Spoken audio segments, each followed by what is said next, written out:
mystical light beings, and welcome to Lena Mystic, where we embrace our awakenings by identifying our personal power and authentic selves. If you'd like to become a part of this tribe, go ahead and like, share, and subscribe below. Also, if you'd like to be the first to be notified about the new and upcoming videos, go ahead and turn on post notifications by clicking on the bell below. Also, last thing, if you have any crazy stories that you want to share with me or something that you need for your personal healing journey, go ahead and write directly to me through email, letterstolenamystic@gmail.com. That's letters, the number 2, lenamystic@gmail.com. Today's video will help you curious beings to know more about psychic mediums and signs that you may be one. A lot of us have no clue what that even means or how to channel our divine gifts. The first and most important step is identifying those gifts though, and those spiritual abilities that we already naturally have. Once you identify those spiritual abilities, you're going to be one step closer to changing the world.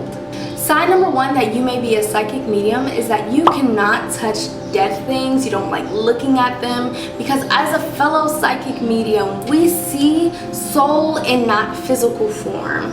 We more so see the soul in the spirit of people. So when someone or something has passed away, seeing that dead resemblance is very overwhelming for us because we don't see the soul, and it's an odd experience. It's a very draining, weird experience. Basically, anything that doesn't have a soul in that moment will freak you out because you see the soul and not just the physical form.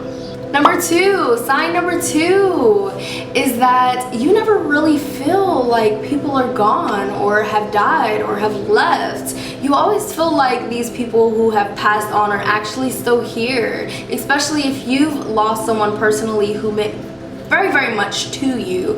You may mourn them for a bit, but after their body is laid to rest, you kind of feel like they're still there with you. Number 3 is you may see past loved ones in dreams, or even people that have passed on. You may see them in your dreams. This is a very, very strong and powerful experience. Number 4 is that you may see people outside of the corner of your eye, and it may be someone that you lost, that you loved, but you see them out of the corner of your eye, or you feel them, or you sense them, or you taste something that they cooked, or you smell the cigarettes they used to smoke, and it's just like this resemblance or particle pieces of them in your presence.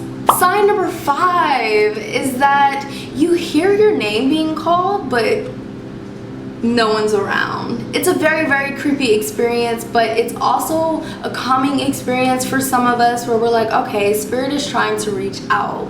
Sign number 6 is not commonly said, but I definitely feel like it needs to be included, which is you don't really like mirrors very much. When you look in the mirror, you kind of feel like someone's looking at you, which, I mean, yeah, you're looking at yourself, but mirrors are portals. So it's a very uncomfortable experience for you because you may feel that spirit is trying to reach out to you through that portal.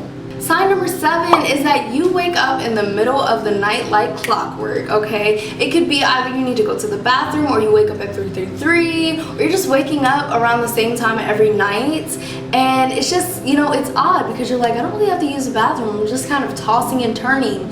Well, 12 a.m. is called the witching hour for a reason. Once it's, you know, nighttime, for some reason it's a lot easier for spirit to come through to us. Once it's nighttime, for some reason it's easier for spirit to come through, as if it's a portal that only opens at night.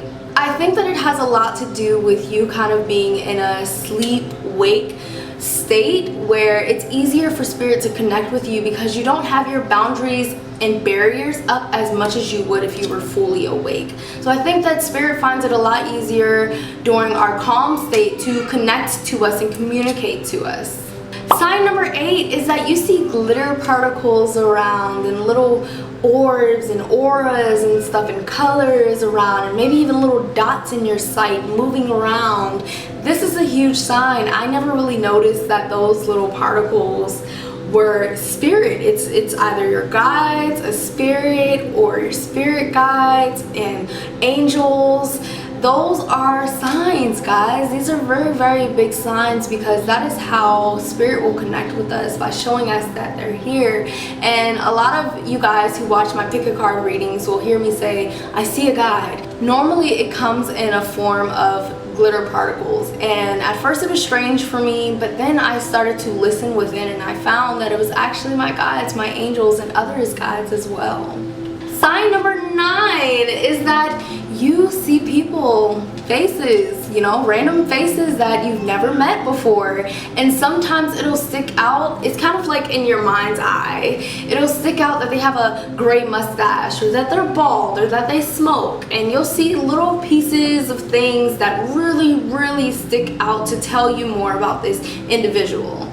I do want to also say that this includes when you close your eyes and when they're awake. So both are very big experiences. When you close your eyes, you may see more vividly, but when you open your eyes, you may have a flash of someone's face in your head, and you're like, who is this? It's weird. Why am I seeing this person?